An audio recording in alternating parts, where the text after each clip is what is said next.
Assalamualaikum warahmatullahi wabarakatuh. Bismillahirrahmanirrahim. Ashhadu an la ilaha illallah wa ashhadu anna Muhammadar Rasulullah. Allahumma salli ala sayyidina Muhammad wa ala ali sayyidina Muhammad. Rabbi shrah li sadri wa yassir li amri wahlul 'uqdatam min lisani yafqahu qawli. Amin. Bismillahirrahmanirrahim. Pagi yang indah ini kami akan mengkaji surat Al-Ankabut ayat 20. A'udzu billahi minasy syaithanir rajim. Bismillahirrahmanirrahim. Qul siru fil ardi fanzuru kaifa bada'al khalq thumma Allahu yunshi'un nash'atal akhirah. Inna Allah ala kulli syai'in qadir. Katakanlah, berjalanlah di muka bumi, maka perhatikanlah bagaimana Allah menciptakan manusia dari permulaan. Kemudian Allah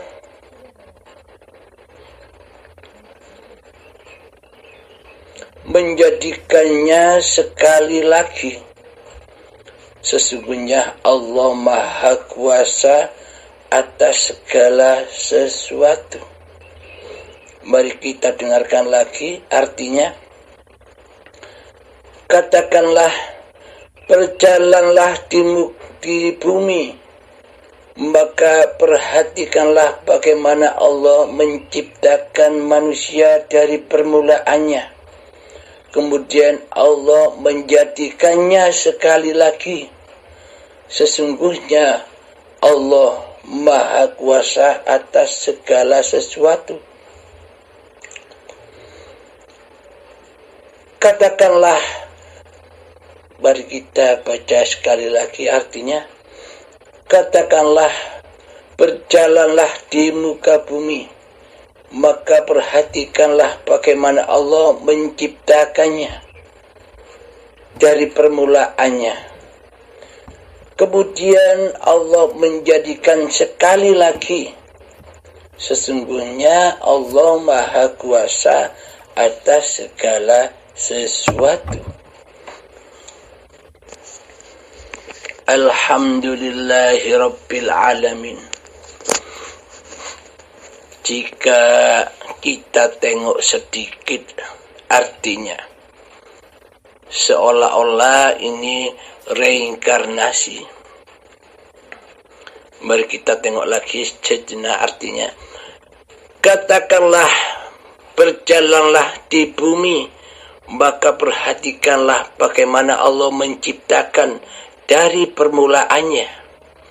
Kemudian Allah menjadikannya sekali lagi. Sesungguhnya Allah Maha Kuasa atas segala sesuatu. Seolah-olah manusia dihidupkan, terus dimatikan, dihidupkan lagi, dimatikan lagi. Kemudian dikembalikan kepada Allah.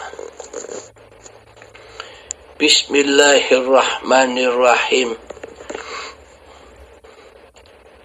Manusia diciptakan Allah.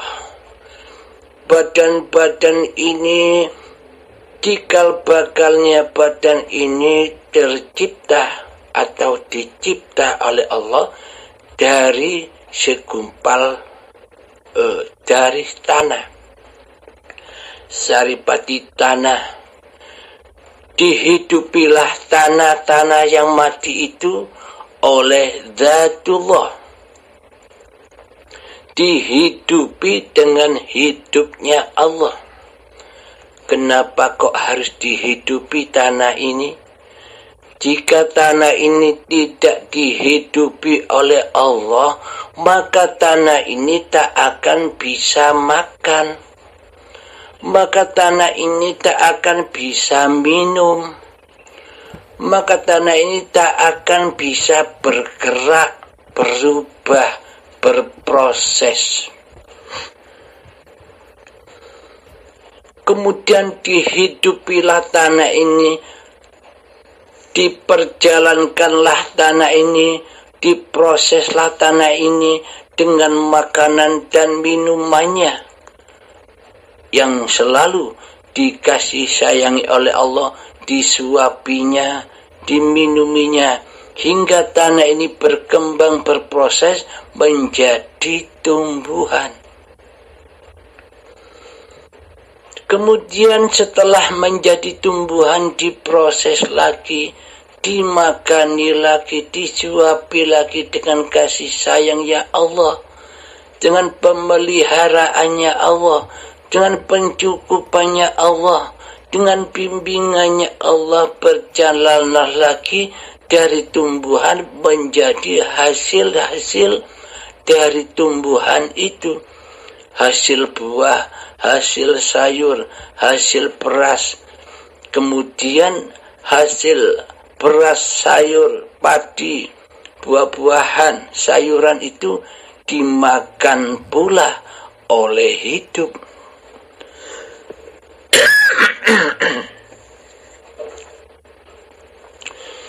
Dimakan oleh hidup yang mana? Hasil buah-buahan, padi, dan sayuran itu dimakan oleh hidup yang ada pada cikal bakal orang tua kita.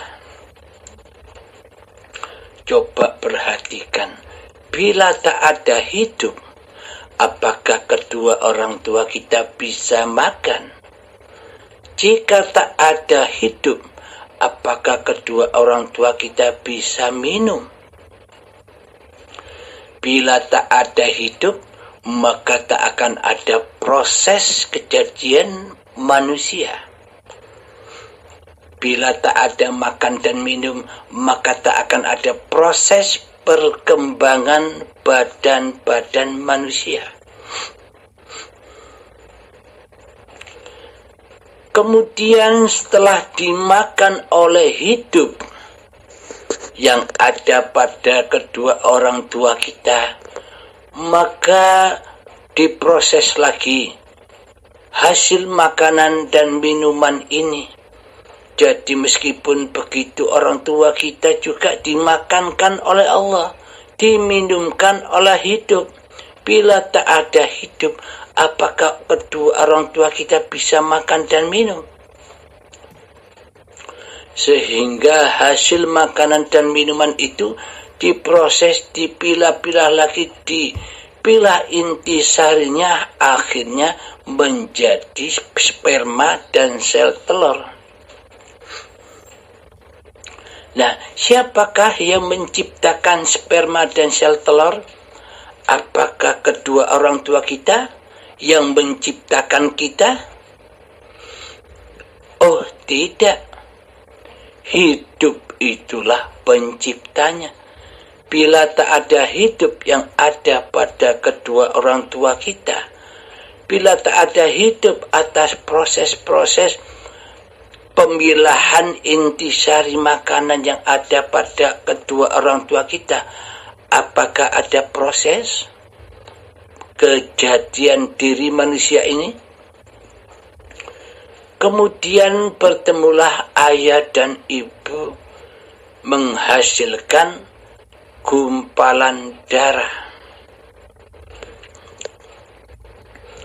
Jadi Allah itu maha menghidupi, Allah itu maha memakani, Allah itu maha meminumi, Allah itu maha menggerakkan, Allah itu maha memproses semua kejadian-kejadian dari tanah sampai menjadi bayi hingga menjadi manusia sampai menjadi tanah lagi, yaitu hidup ini Allah lah yang menciptakan dan yang memperjalankannya. Kemudian menjadi gumpalan darah, diproses lagi oleh Allah, diperjalankan lagi oleh Allah. Tanpa lupa Allah menyuapi makanan, tanpa lupa Allah menyuapi minuman. Di dalam proses itu, tanpa dimakani oleh Allah, tanpa dimakani dan diminumi oleh Allah, tak akan ada proses kehidupan. Tak akan ada proses kehidupan. Tak akan ada proses kehidupan. Kemudian dijadikan lagi, diperjalankan lagi, dibimbing lagi manusia jika bakalnya menjadi segumpal daging. Nah, dari segumpal daging inilah ditegaskan lagi oleh Allah, dinyatakan lagi oleh Allah, diikrarkan lagi oleh Allah. Di ayatnya, kutiupkan rohku, kata Allah, kutiupkan rohku, kata Allah, kutiupkan rohku, kata Allah.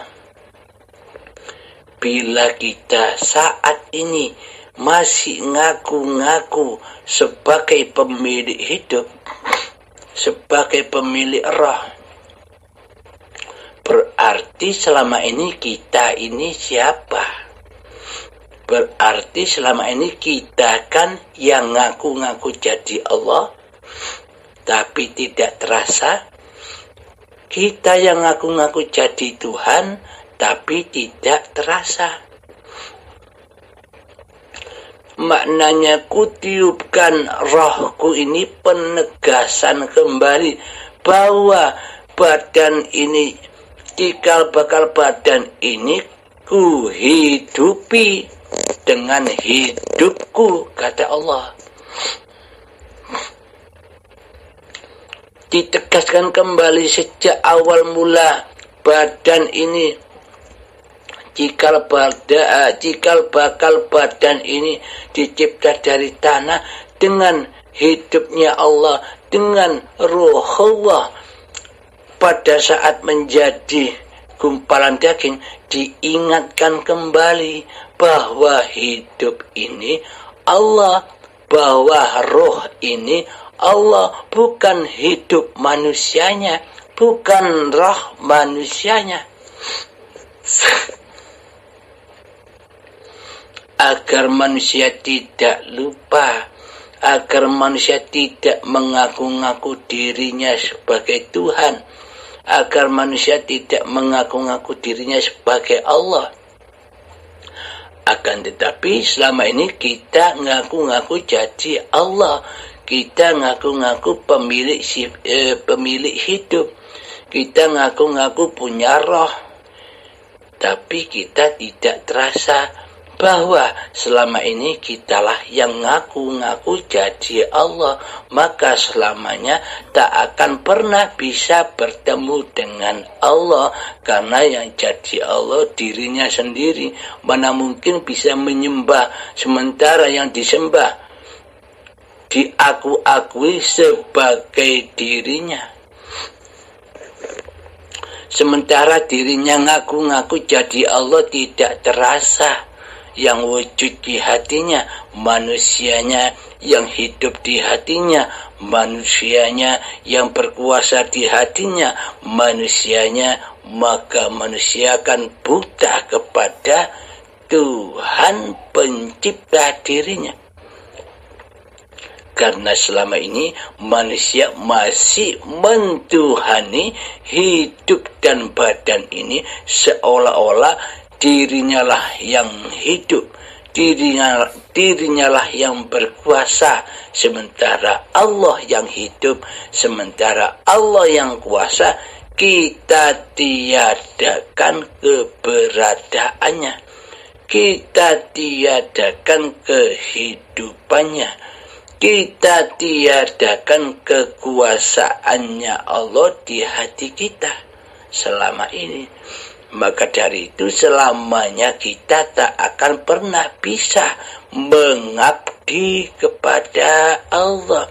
Maka selamanya kita tak akan bisa kembali rojiun kepada Allah, kecuali disiksa dahulu, diazab dahulu, dicor dahulu di saat hari pembalasan, hari perhitungan, saat tiba syakaratul maut, yang mana di situ pelepasan demi pelepasan, penggelongkopan demi penggelongkopan apa-apa yang kita cintai, apa-apa yang kita akui sebagai milik kita, dikelongkop di hari pembalasan, yakni syakaratul maut.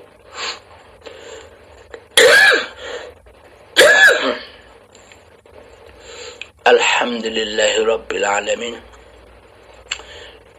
Setelah menjadi gumpalan daging, dimakani lagi oleh Allah, dihidupi lagi oleh Allah, digerakkan lagi oleh Allah, diproses lagi oleh Allah, diukir lagi oleh Allah, diciptalah tulang belulangnya si jabang bayi ini, akhirnya menjadi janin. Janin bergerak ke sana dan kemari. Nah, ketika sudah sempurna kejadian janin ini, maka dilahirkanlah bayi yang suci ini. Bayi yang suci, bersih dari pengakuan diri manusianya. Yang ada hanya yang maha suci, zahir batinnya yang maha suci, hidup ini suci, badan ini suci dari hak-hak milik manusianya. Itulah yang dimaksud suci. Ketika badan ini masih suci, itulah yang dimaksud Masjidil Haram, tempat untuk bersujud. Jika Masjidil Haramnya masih kotor, masih teraku-akui oleh hambanya, jika badan ini masih diaku-akui oleh badan hambanya, maka Masjidil Haramnya kotor terus, tidak akan suci, maka tak akan bisa pun untuk bersujud di dalamnya. Maka untuk bersujud di dalam Masjidil Haram itu wajib disucikan dulu Masjidil Haramnya. Wajib badan ini disucikan kembali. Dengan cara bagaimana? Dengan cara tidak diaku-akuinya badan ini milik makhluknya. Itulah yang dinamakan suci badannya. Bukan suci-suci dengan air wudhu. Itu kan babakan syariat. Syariatnya memang demikian, benarlah adanya. Dan di sini bersucinya badan ini bukan lewat air wudhu dalam pandangan sudut hakikat makrifatnya. Meskipun kita mengambil air wudhu hingga habis seluruh air di lautan, ketika diri kita masih merasa diri kitalah yang punya badan, diri kitalah yang empunya badan, maka selamanya badan ini takkan pernah bisa suci. karena badan masih diakui sebagai miliknya, selamanya tak akan suci. Meskipun air laut habis untuk wudhu, tapi bila masih ada pengakuan bahwa Masjidil Haram ini milik tamunya, milik manusianya yang didatangkan Allah sebagai tamu di dalam Masjidil Haram dan Baitullah dan hidup ini, maka tak akan pernah suci bila manusianya masih ngaku-ngaku sebagai miliknya. Badan dan hidup ini milik manusianya. Labbaik Allahumma labbaik, labbaik la syarika laka labbaik Allahumma laka labbaik, labbaik la syarika laka labbaik. Jadi pada intinya supaya Masjidil Haram ini suci, Baitullah ini suci dari pengakuan-pengakuan manusianya, maka di dalamnya jangan mengaku-akui sebagai pemilik Baitullah dan Masjidil Haram ini. Maka di dalamnya jangan merasa mengaku-akui bahwa badan dan hidup ini milik manusianya. Jadi di dalamnya tidak boleh syirik. Inilah hakikat haji. Jadi kita sebagai tamu di dalam Masjidil Haram dan Baitullah, di dalamnya kita tidak boleh syirik. Di dalamnya kita wajib mengabdi kepada Allah. Wa ma khalaqtul jinna wal insa illa liya'budun. Hanya untuk mengabdi, menyembah. Maksudnya mengabdi itu menyembah apa? Selalu menyaksikan bahwa hidup ini Allah, badan ini Muhammad Rasulullah, ciptaan Allah, utusan Allah, wakil-wakil Allah di bumi ini. Allah lah sebagai pencipta dirimu, Allah lah sebagai pencipta apa-apa yang kau perbuat. Jadi seolah-olah kita selama ini kitalah yang berkuasa atas makan dan minumnya kita, berkuasa atas sholat-sholat kita, berkuasa atas ibadah-ibadah kita, seolah-olah Allah tidak kuasa. Karena apa? Karena yang menjadi Tuhan selama ini adalah kita sendiri. Kenapa kita berpikir seolah-olah Allah itu tidak kuasa atas diri kita? Karena selama ini kita mentiadakan Allah di hati kita. Kita menggaibkan Allah di hati kita. Bagaimana mungkin Allah berkuasa atas hati kita, sementara Allah kita tumbangkan kekuasaannya, dan kita sebagai pengaku pencipta dan Tuhan di dalamnya. Allah yang menciptakan diri kita, kita tiadakan, kita sekutukan dengan diri kita sendiri.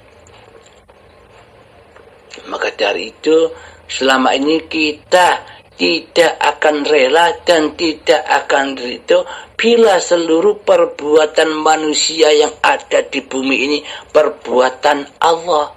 Semuanya, bahkan taat dan maksiat, baik dan buruk, itu semua ujian dari Allah.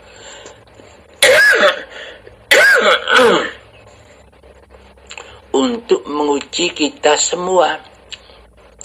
Di dalam ujian itu masih ada pengakuan bahwa seluruh ujian itu datangnya dari Allah, apa? Dari diri kita manusia. Bila kita masih merasa bahwa hidup dan badan ini milik kita, pasti ujian cobaan itu pasti kita anggap sebagai milik kita. Sehingga ketika datang anugerah kita senyum gembira dan bangga. Ketika bencana datang kita sedih, menangis dan ketakutan. Karena seolah-olah datangnya ujian itu hanya kuasa diri manusianya lah yang merasakannya. Itulah bedanya lillahi ta'ala dan bedanya linafsi di diri manusia.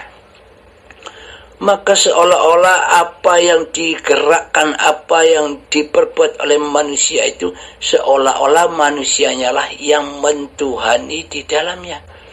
Karena ini kita sebagai penyaksi masih menyaksikan manusialah yang jadi Tuhan. Tergantung cermin yang ada pada diri kita. Bila yang ada di dalam diri kita hanyalah diri kita sendiri yang mentuhani di dalamnya, pasti kita menyangka apa-apa yang diperbuat oleh orang lain adalah perbuatan manusianya. Akan tetapi bila kita sadar bahwa hidup ini Allah yang menciptakan dari saripati tanah, yang menggerakkan, yang memakani dan yang meminumi serta memproses apa-apa pergerakan badan ini, maka bila nyata bahwa hidup ini Allah, maka sudah fanahlah seluruh manusia di hadapan kita. Karena bagaimana kita bisa menyaksikan manusia sementara diri manusia kita sendiri hancur lebur di dalam hayatullah. Maka yang ada hanya Allah dan seluruh ciptaan-ciptaan. Alhamdulillahirabbil alamin.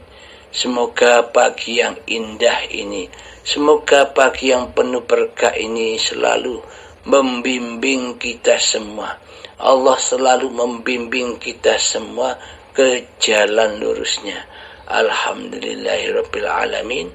Assalamualaikum warahmatullahi wabarakatuh.